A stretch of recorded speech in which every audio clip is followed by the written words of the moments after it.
Seydou Nourou Ba. dañ koy tàmbale crise bi nga xam ne ma nga ca Guinée ay kuréel fii ci Sénégal naka bokk ci société civile ne dinañu wàcc ci kaw tali bi ñaar fukki fan ak juróom-ñett ci weeru octobre bi ñu ne lu ñu sax bëgg mooy CEDEAO ak Nations Unies fexe daal ba amal ak commission d'enquête internationale jëm ci crise yi nga xam ne nag dañ ko dund ci foofe ca Guinée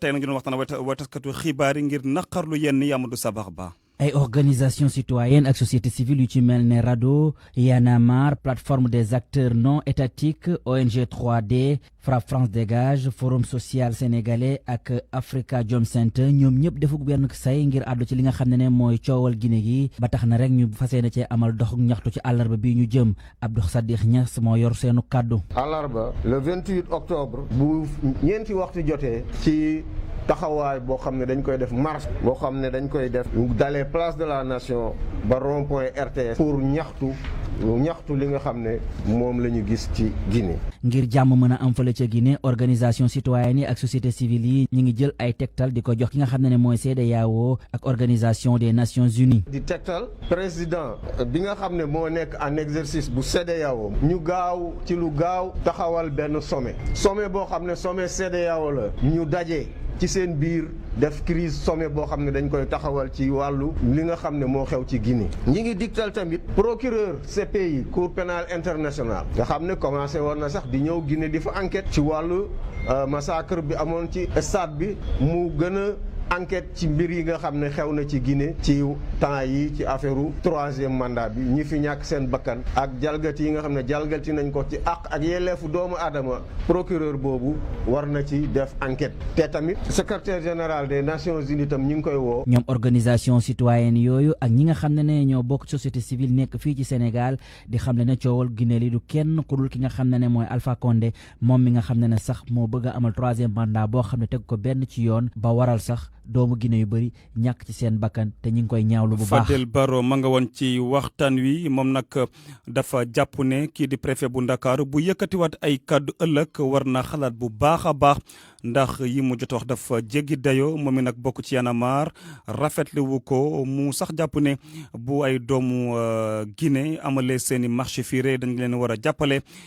kon ñu daal déglu kii di Fadel Barro ak Amadou Sabax Ba. préfet de Dakar dañ koy fàttali ne benn guinéen yi manifester mënoo leen génnee parce que ñi ci ëpp double nationalité la ñu am dañ nekk sénégalais nekk guinéen soit fi la ñu juddoo wala am nañ fa ay wayjur mënoo leen a jël nga ne leen da nga leen di génnee. te ñaareel bi mooy mënul moom xëy rek ne mooy décider lu juge di décider demain parce que juge moom mooy expulsé moom mënul xëy rek en tant que préfet tey rek décider ne ku defati lii dinañu la expulsé loolu juge moo koy décider. beneen bi mooy fan la leen di génnee ak ci yenn frontière la leen génnee ay africains yoo xam ne seen i dañ nekk Sénégal seen papa yi seen yaay yi seen rakk yi seen doom ña ngi leen di soldat seen leen di soxi bal muy dal ci seen kaw ñuy dee deret yaa ngi wala ngaan ci seen réew seen xol jeex ñu am lu leen naqari amuñu fu ñu ko waxee gisuñu ndimbalu président africain yi gisuñu ndimbalu même sénégalais yi def ko seen yëfu bopp gisuñu ku leen ne faral leen seen ronkoñ ñu ngi leen teg doole ba amuñ nu ñu def jaaxle gi ñu jaaxle ñu dem seen ambassadeur manifester fa de manière spontanée dëgg la jaarul ci yoon waruñ ko woon doxalee noonu mais dañu war a encadrer comprendre leen dugal leen fi ñu war a dugal dimbali leen mais doo leen jël nga nag leen di dàq ci biti dàq leen ca xaj Sénégal dëkku teraanga la foog ñu matee ko dëkk teraanga gu ñu nekk nag frontières yi ñuy wax way colonisateurs yi ñoo ko fi indi avant colonisation di commencer guinéen malien gambien dara amu ci woon ñu ñëpp ay sénégalais la ñu ñëpp ay africains la ñu woon. kaddu yooyu préfet bu Ndakaaru daal di yëkkati ne daal doomu Guinée yi di manifester fii buñ ko bàyyiwul dana leen génne réew mi ndax ay kaddu la yu ñu war a naqarlu ndax préfet bu Ndakaaru ëppalul ci yooyu les kaddu njàngatu Babacar Fall. communiqué bi préfet bu Ndakaaru def communiqué bu ñàng la baat yam ca jëfandikoo bind ko ca itam baat yu yéeme la te doy waar naka la kilifa gu toll ni moom mën a defee communiqué bu ñàkk kilifte fee nii ndax moom préfet bu Ndakaar daa benn ci communiqué ne ñi nga xam ne ñooy organiser mbaa bokk ci manifestation yi am fan yi ca boori ambassade Guinée fii ci Ndakaaru boo sàggantul dees na leen teg ay daan yu diis mën nañ dem sax ba ci jël leen meep leen génne leen Sénégal lan la meep génne Sénégal di wut fii xanaa du manifestation kese ni muy amee fépp ci àddina ci Sénégal gi rawatina nga xam ne police ak gendarme sax tàmm nañ ko li ñuy wax maintien de l'ordre lan la kàddu yu ñagas yooyu te ñaaw di wut ci communiqué boobule. communiqué préfet bu Ndakaaru bii communiqué bu am danger la te day niru boo diggante ci biir xeet. préfet de Dakar kàddu yi mu jëfandikoo moom la Marine Le Pen ca France di jëfandikoo génnee ay nit ci sa réew ndax rek dañoo manifester ci seen buntu ambassade waaye léegi bu fekkee président Guinée Conakry moom nee na ni Sénégal def di génnee samay doom noonu laay génnee Sénégalais yi préfet Dakar li mu def sax xamu ko ndax fi ñu toll nii teg na ci xottu nen bakkanu junni Sénégalais ya nga xam ne jamono ji ñu ngay dund ca Guinée Conakry te xam ngeen ni réew ma fan yi daa yëngu ndaxi élection te yëngu-yëngu yooyu lu ne mën na ca am bu ñu toogee waa Guinée di joxoñ waa Sénégal ne comme génne ngeen suñu nit yéen tamit doo leen fi toog nu muy mujjee yàlla ñu ci yàlla musal ñaata yoon la ay sénégalais defi manifestation ci àddina ci réew yëpp ci continent yëpp ñaata yoon président Sénégal yi fi jaar yëpp dem bitim réew ay sénégalais di fa manifester ànd ak ñoom wala ñàkk ànd ak ñoom loolu lépp boo gisee ñu koy wax dafa fekk ni communiqué préfet bu Ndakaaru bii mu def ci waa Guinée yi dund Sénégal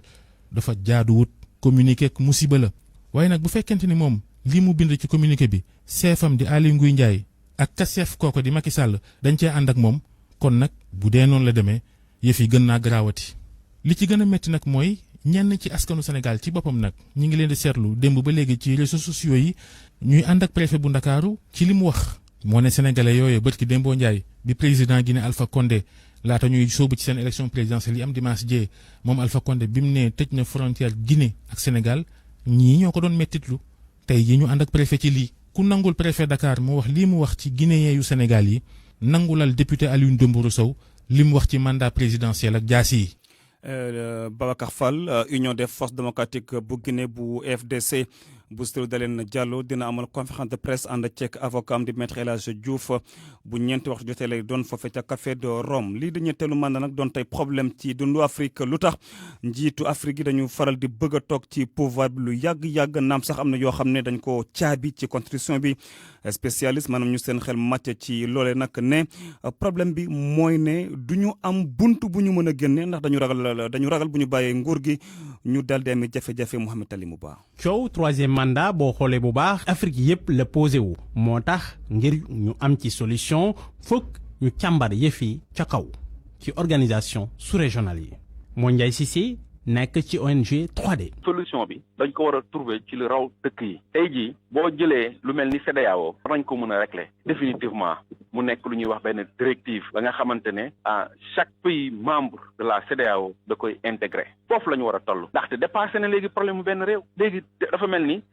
kii la rek virus la buy piqué suñuy président yi. waaye nag buñ sukkandikoo ci Ibou Sané nekk enseignant chercheur ci science politique yëf yi yombewul noonu fokk ñu xool naka la ñuy jàppale suñu président yi ñu génn ci jàmm ak salaam ci nguur gi. Afrique nag il faut ñu aménager mooy ñu fexe ba président yi daal ñuy sàmm leen dimbal leen ba ñu mën a toog dëkk bi mais loolu nag day fekk président bi deful loo xam ne lu grave. aménager leen ay porte de sortie waaye ñu bañ a utiliser itam affaire waaso ndaxte loolu mooy gën a compliqué yëf yi. boo demee ba jëlee Guinée léegi xam nga Malinké ñu fa nekkoon lu yàgg Malinké ci temps Sékou Touré bi léegi ñu fa nekk pël ñoom dañoon toppatoor alal mais ñu ngi fàttaliku nii ci temps Sékou Touré ñoom ñu bëri ci ñoom amoon nañu ay problème ba ñu daw dëkk bi ba ñu laxatu feneen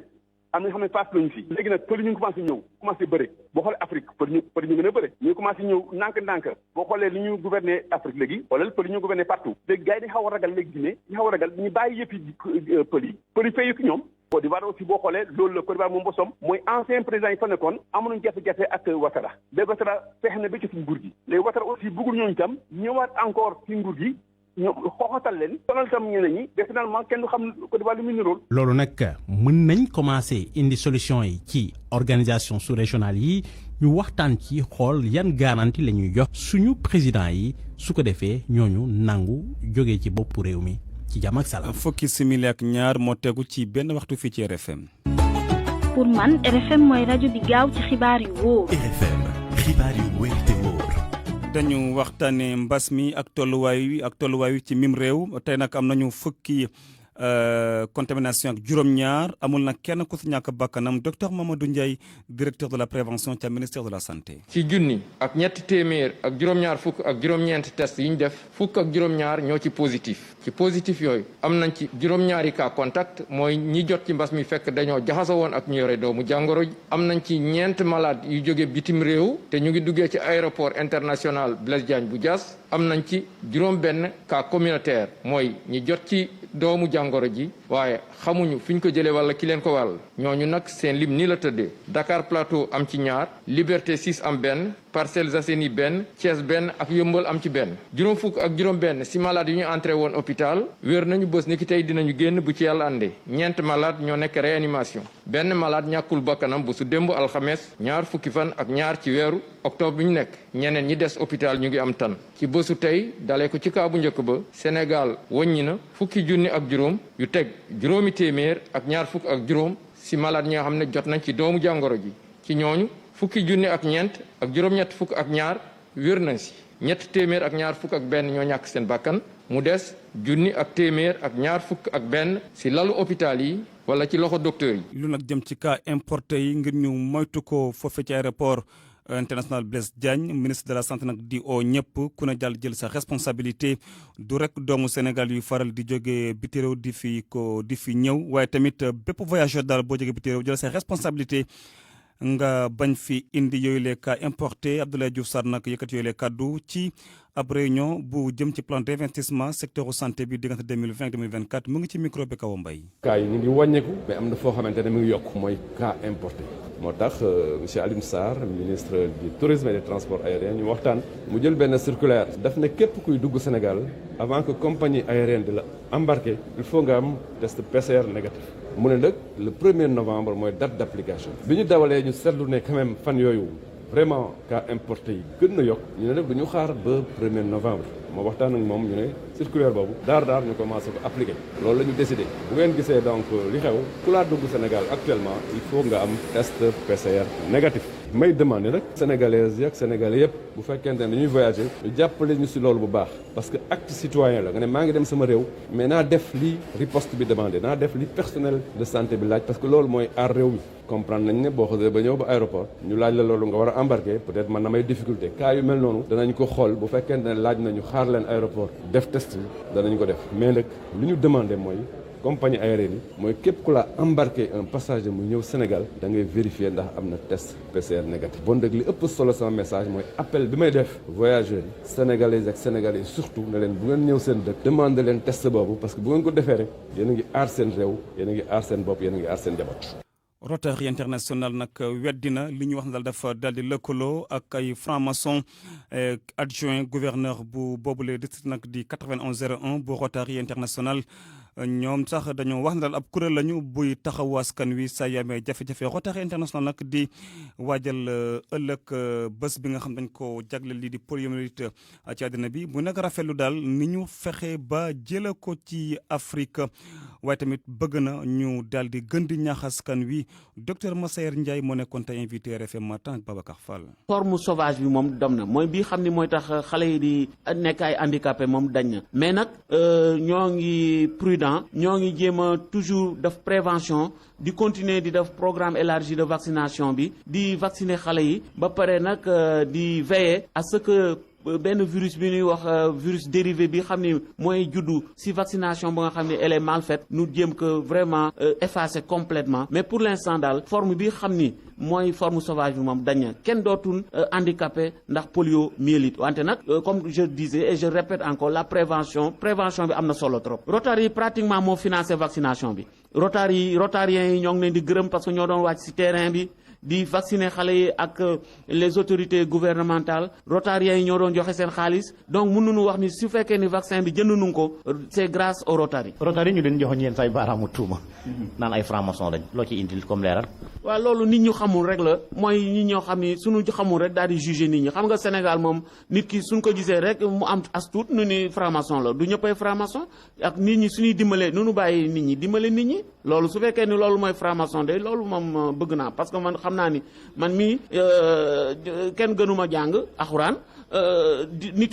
gëm naa yàlla ñi ma nekkal aussi gëm nañu yàlla wante nag ñun suñu particularité mooy dimbale solidarité ku solidaire kañ da nga koy encourager moo gën nga koy franc-maçon. ak RFM kumpa jeex na. dañu dem foofee ca Gossas waxtaanee anam yu doy waar yoo xam ne agent yu maison d'arrêt ak correction yu bu Gossas nag ñu ngi koy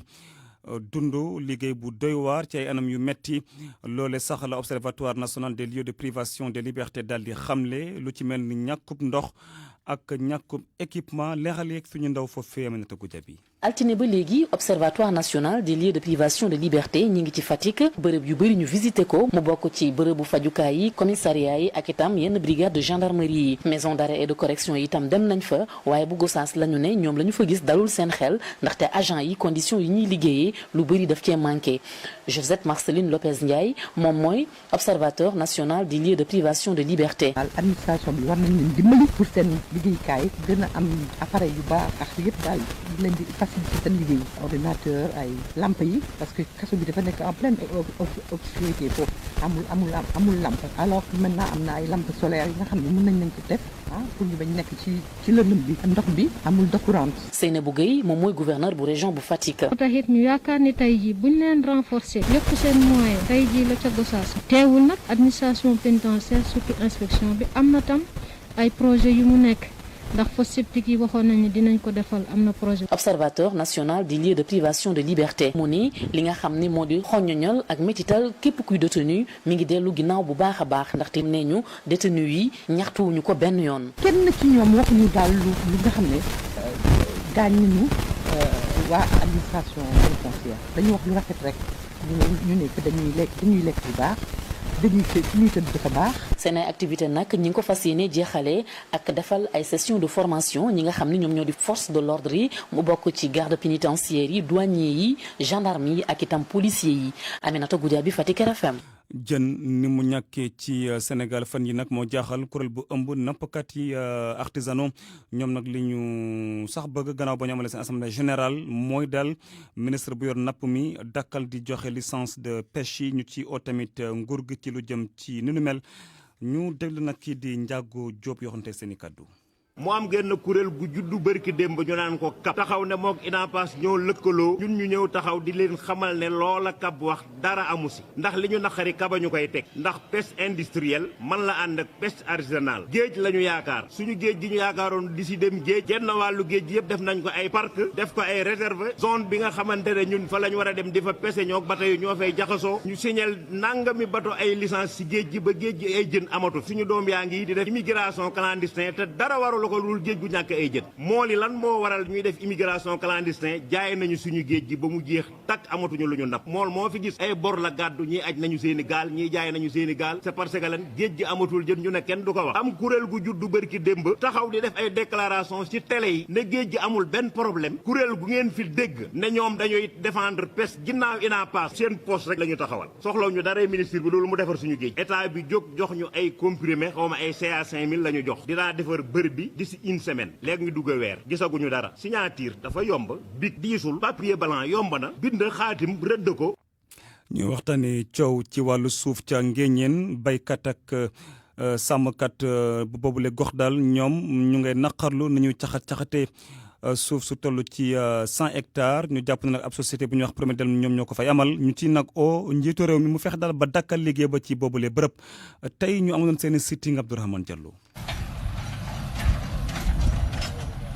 ay tracteur Prodimel yu béy seeni suuf moo leen yee sàmmkat ak baykat yu dëkkee Balabug ak li ko wër nekkee ci commune bu Nguéniène bañ ba tëdd ci naaj bi jaay doole bi ñu leen bëgg a jaay doole pour nangu seeni suuf Mor Sarr kenn la ci ñoom. damaa xëy rek ne tracteur yi ñu ngi tracteur Alaba fekk suñu nay yëpp dàq leen atat day jóg leen du ma foog ne su fekkee ne lii la ñu yaakaar nañu wax Macky Sall ne nañu dimbale te lii la ñu yaakaar tracteur yi wala su fekkee ne nag tiitul tey nu rëy fii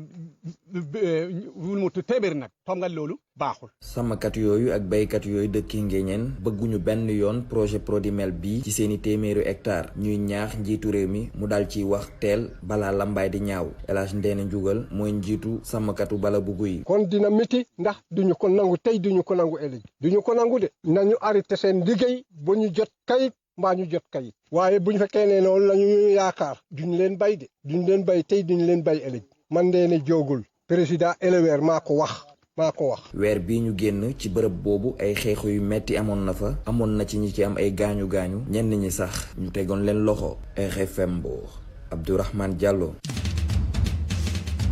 RFM bitim réew. xibaari biti réew ñu wutali Guinée Georges Déthié Diop climat ba nag foofee mu ngay woy ba tey di tàng jër gannaaw ba ñu annoncé résultat globaux yi boobu les présidentielles ni ki dimanche bi weesu. résultat provisoire yi ba jamono ji kenn xamagu leen résultat provisoire yu ci biir réew ma yëpp commission électorale ba siwal na démb ay résultats partiels yu bees Alpha Condé moo nekk ca bopp ba agence Reuters ne li mu rawee ki nga xamante ne moo di Cellou Dalein Diallo maanaam 1,2 million ci ay baat la gannaaw décompte yu fanweer ak juróom-ñaari district électoraux ci fanweer ak juróom-ñett ya nekk ca dëkk ba waaye Cellou Dalein Diallo moom li mu dénoncé moo di ab càcc bi nga xamante ne kenn xamul na mu day violence ya nag nemeeku nañ ko ca dëkk ba quartier général bu UFDG bu di parti bu Cellou Dalein Diallo ca Conakry jamono ji mu ngi sous surveillance dañ ko tëj sax ak ab chaîne ak ngom ci wàllu jokkoo ñenn ñaa ngi naan dañu coupé internet ba li leer mooy jokkoo ak Conakry jafe na lool jamono ji.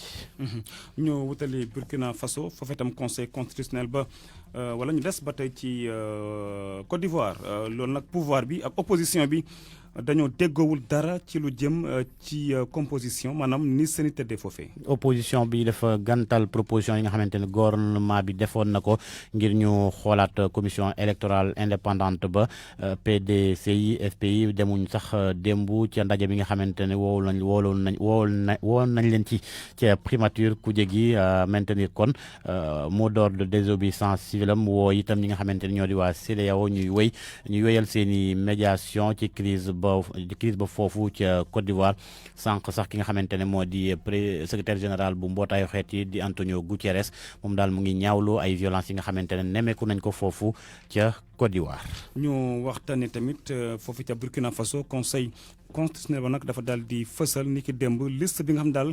moom mooy wane candidat yi ci élection présidentielle ba. fukki candidat ak ñett la kenn moo ci nekk jigéen mu ngi wuyoo Yelli Kam Monique ci candidature yooyu nag bokk na ci ki fa jiite réew mi jamono ji di rok Marc Christian Kaboré Zéphirin Diabré féetewoo ci ku jóge gën fa sax fës ki fi nekkoon premier ministre jamonoy transition ba di Yacouba Isaac Zida dem làqu ji fële ca Canada atum 2016 ba léegi ak itam kii di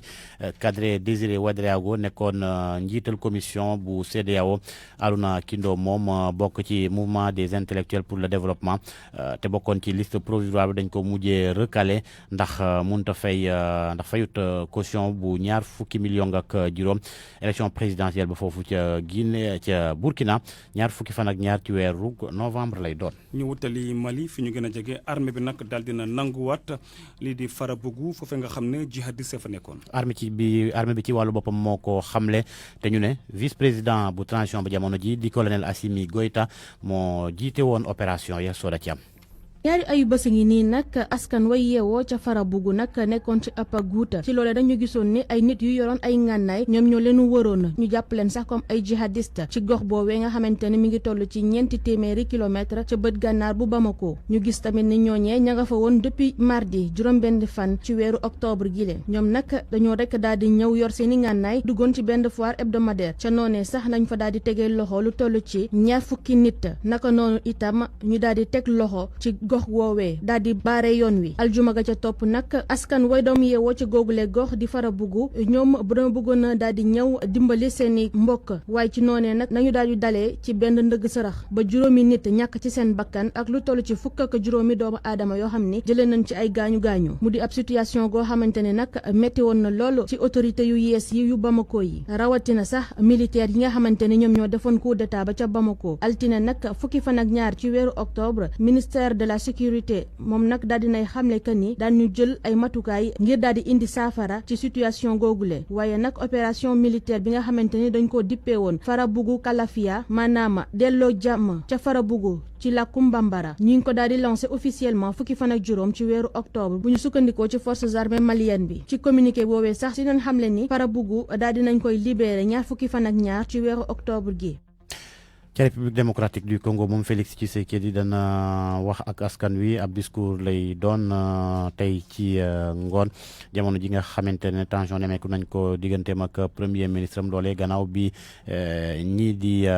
premier ministre beeg président Sénat bi ak président assemblée nationale boycotté cérémonie waatuk ñetti juge constitutionnel ñoom ñëpp nag ñu ngi farak ki nga xamante ne moo di njiitu réew ma woon Joseph Kabila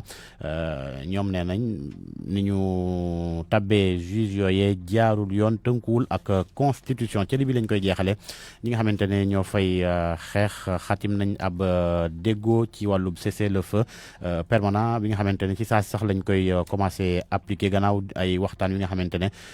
waa mbootaayu xeet yi ñoo nekkoon ca digg ga ñoo ko doon diriger daal maanaam ca Genève loole mbootaayu xeet yi ONU ci wàllu boppam sax moo ko xamle rafetlu ko cessez-le-feu boobee nag ñi ko xaatim moo di gouvernement d'entente nationale bi nga xamante ne moom la communauté internationale bi jàpp ne daal ñoo war a nekk ci bopp réew ma foofu ca Libye ak ñi nga xamante ne ñoo di kilifa yay ànd ak maréchal Khalifa Haftar waxtaan wi juróomi fan la woon. Georges Déthié Diop jaajëf. RFM Sport.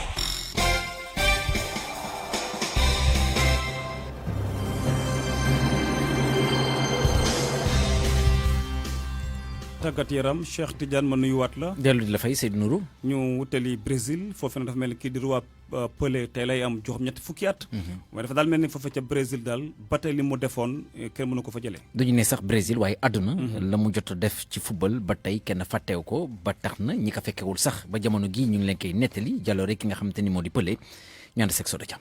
Edson Arantes do Nascimento ñu gën koo xam ci Pelé gannaaw juróom-ñetti fukki at yi nga xamante ne am na ko ci atum 2020 gi ba léegi ci gëtu ñenn ñi moom mooy meilleur footballeur Mamadou Koumé di ab journaliste waaye itam gis Pelé mu daal di jouer di ko firndeel la. daf ñu marqué pour ñun Pelé moom moo ci gën a xarañ il reste pour nous le meilleur d'entre tous bien que après am na ay footballeurs yu man football ñu mel ne ñoom Messi tey ñoom Ronaldo démb ñoom Platini ñoom Zidane ñoom Maradona ñoom Eusebio nga xamante ni doomu Afrique la woon ñooñu yëpp mais pour ñun vraiment Pelé reste le numéro 1 quoi. beneen journaliste boo xamante ni teewee na ay jogante roi Pelé moo di Alejandro Valente bu ñu sukkandikoo nag ci kàddu ko chef du service des sports bu Radio France Internationale dina métti loolu ñu daal di tëkkale Pelé ak yeneen joueurs yi. je l'ai trouvé un joueur. waaw Pelé jot naa ko seetaan te jàpp naa ni joueur bu mag la woon waaye ba ñu demee ba ci diggante bi tamit gis naa joueur bu mel ni Maradona mu impressionné ak itam ki nga xamante ne moo di Messi Pelé ab joueur bu mag la woon Brésil rek la jot a football ndax jot a génn dem beneen continent ñu mën a gis li nga xamante ne daal moom def na ko waaye li ma wóor te wóor moo di moom nga xamante ni moo di Pelé jàpp Maradona Messi ba Di Stefano ñoom la ay joueur li nga xamante ne ñi bañ ci tolloo seen jamono wane nañu ni dañu doon dafa xarañ nañ ci loolu. fait partie des tout meilleurs. ak lu ci mënti am nag légende brésilienne boobee nag moom dugal na lu toll ci lii di 1000 buts même bu fekkee sax ni ñu bëri dañoo jàpp ni ci but yooyee am na yoo xamante ni daf koo dugal ci match yoo xam ne officielul waaye daal leneen lu nu mën a jàpp moom moo di moom Pelé mës na dugal juróom benn yoon juróomi but ci benn match waaye itam fanweeri yoon ñeenti but ci benn match naka noonu itam juróom-ñeenti fukk ak ñaari yoon ñetti but ba tey ci benn match. Soda Thiam ba tey descendek le roi Pelé ak jàllale yi nga xamante ne jot na ko def foofu la ci Brésil mi nga xamante ne fa la juddoo màggee fa cosaanoo fa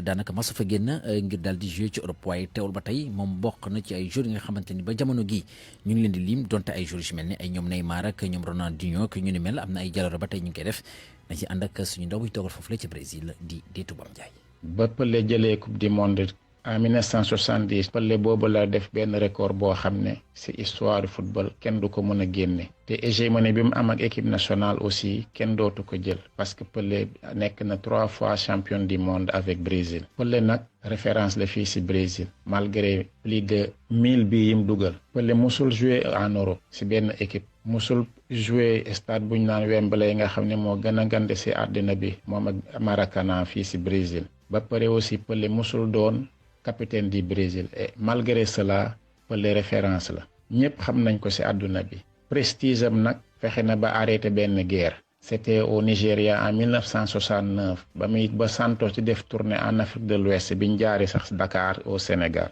comme Pelé ñëpp a ko xamoon rebelle yi nga xam ne ñoo nekkoon indépendantiste te dirigé ku ñu naan Obafemi Awolowo dirigé le woon moom ak gouvernement militaire bu Nigeria bu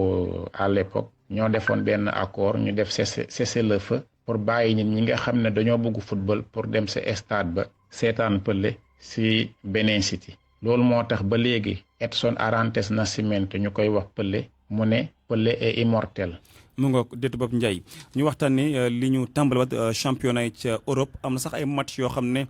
dañ ko puusatoon waaye ñu leen di xaar. danañ ko door ni tey puus ñu ko woon parce que dafa amoon fenêtre internationale. gars yi dem football ak seen i équipe nationale. léegi nag ñu dellu si waat ci championnat yi. ci Espagne ñoom dana tombeek seen 7e journée tey yi ci ngoon danañ ko daal di door ci bu 19h jotee diggante Elche lay daal di doon ak ñii di waa Valence 6e journée ci Angleterre itam 19h tey ji ci ngoon Aston Villa dana dalal ñii di waa Leeds United. ci Italie ñu ngi seen 5e journée 18h45 Torino dana fekk Sassuolo ca dëkkam ci Allemagne ñu ngi seen 5e journée 18h30 tey jii ci ngoon diggante Stuttgart ak ñii di waa Cologne France ñu ngi seen 8e journée Rennes dana tase ak Angers ci bu 19h jotee ñu daal di wax ci leneen. football fii ci Sénégal renaissance bu Yoff moom dafa bëgg a def lu ne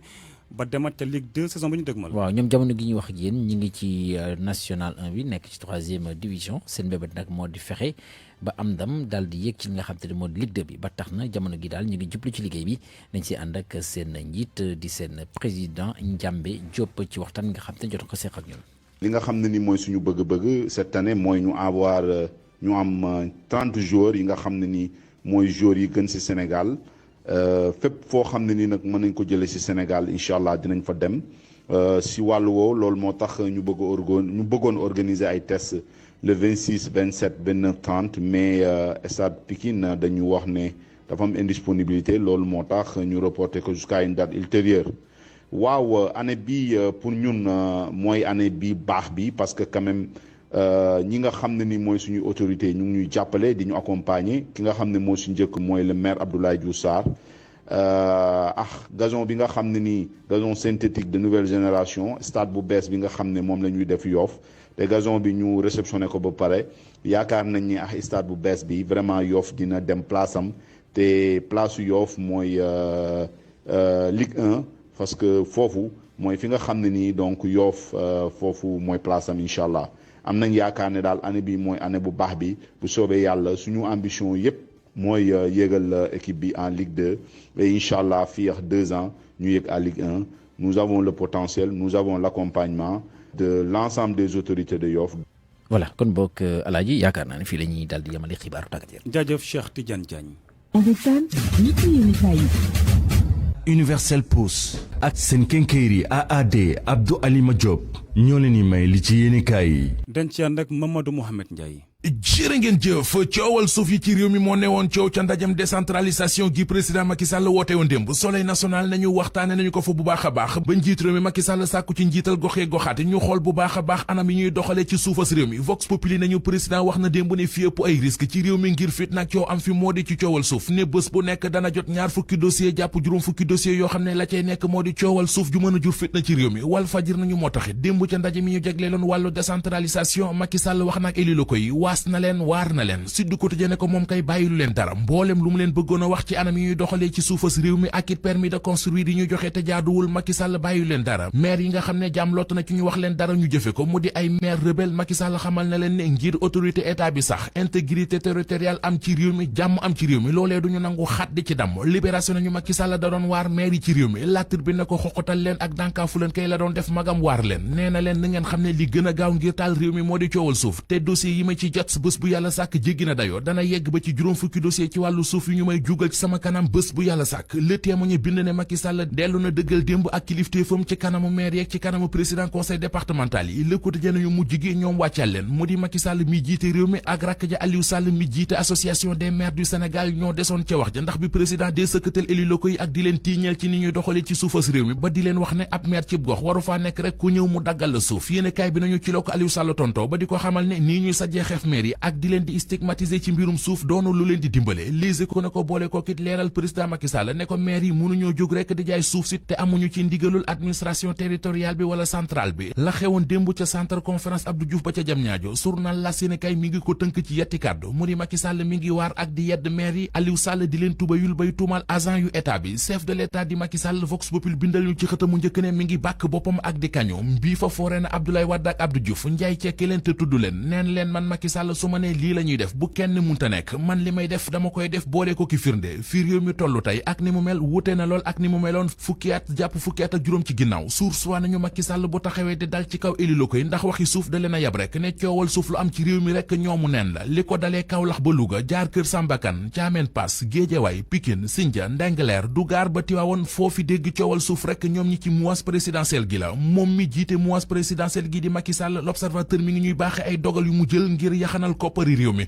ubbil yéenekaay bi ginnaaw loi des finances bi ñu adopté ba yóbbul ko député yi ci assemblée nationale yéenekaay bi nee nañu léegi ministre bu nekk ak directeur général bu nekk say dépense sàkkal nañu la fu muy yem ñu yem ci xët mu njëkk enquête yéenekaay gis fay xibaar yu jëm ci réewum Côte d'Ivoire gi tàkk guddi yu ñu toll journal bi nee nañu réew maa ngi gën di gasax ni fukki doomi aadama ak juróom faatu nañu fa ñu gis fa ay milices yu taxawaalu ca mbeddi dëkk ba ak seeni ngànnaay situation ba am ca Côte d'Ivoire journal bi nee nañu moo waral ñu teg fa ab couvre-feu bés bu nekk 7 heures ci ngoon ca la askan way fatu ba 6 heures ci suba bërki démb bu ci digg bëccëg gi manifesté yewoon ca buntu ambassade du Guinée fii ci Ndakaaru préfet bu Ndakaaru wax na ci latir bi nañu li mu ci wax moo di nee na ku bëgg a manifesté te na nga wut autorisation ba ñu jox la ko lu ko mooy ku fi manifesté te bu ñu la jàppee dinañu la génnee réew mi di Sénégal bés bu nekk ak bi fi xew yëral xët mu njëkku libération journal bi nee nañu ci jamono ji ñuy waxi chef de bureau poste bu Dakar Étoile bi wiide woon keese ba mu ne wëng jox ab sëriñam la xew ca grande poste moo gën a yéeme ne receveur ba moo ne tungaañ 100 millions maanaam téeméeri millions ca kees ga dem ak moom. Universel Pousse ak seen kenkeyri AAD Abdou Alima Diop ñoo leen doon may li ci yéenekaay yi. jaajëf Maodo Mouhamed Ndiaye mbokk yi xibaar yi buur nañu fàttali lu ci gënoon a fës. ay organisation citoyenne di ay kuréel yu bokk ci société civile nag dañuy wàcc ci kaw tali bi ñaar fukki fan ak juróom-ñett ci weer wi ñu ne ngir naqarlu ay kàddu yu préfet bu Ndakaaru gannaaw manifester bu ay doomu Guinée amaloon mu leen di mu wax na sax ko bu ñu moytuñu mu daal di leen a génne mim réew bu ñu bàyyiwul ni nu mel loolee nag kii di Alioune Badara Samb dafa war di xalaat bu baax a baax laata mu yëkkati ay kàddu moom lañ ko daal di wax ndax li mu wax moom it Alioune Badara Samb dafa ëpp ba jéggi dayoo ndax ay kàddu ñu war a naqarlu la doon ngeen sax déglu njàngatu Babacar Fall ci biir xibaar ñetteelu mandat yi ñu rumandat ci yenn dëkku Afrique yi faw ñu wutal leen ñoom ñi di jiite Afrique ñu wutal leen ay buntu ngir ñu mën faa jaar bañ cee xalaat yenn yi wala di ragal yenn yi diggante loolu nag di loo xam ne ay expert dañu seen xel màcc wàllu politique jot nañ ci indi seen xalaat ci biir xibaar yi ak kii Mouhamed Ali Mouba mbas mi ay cas yuy jóge biti réew teere ay BD di aéroport Blaise Diagne Abdoulaye Diouf Sarr ne faw ñiy takk seen i kaaka rawatina doomu Sénégal yi jël seen responsabilité bu ñu waree yegg si fii ci Sénégal mbokku jàngeen jëf mu nekkoon xibaar ci yaatal Seydou Nourou Ba ci micro bi technical yu baax Yacine Pouy ci digital bi du yàgg incha allah journal du Mawlid di xibaar yi ñeel mode 2020 Nafissatou Silla asalaamaaleykum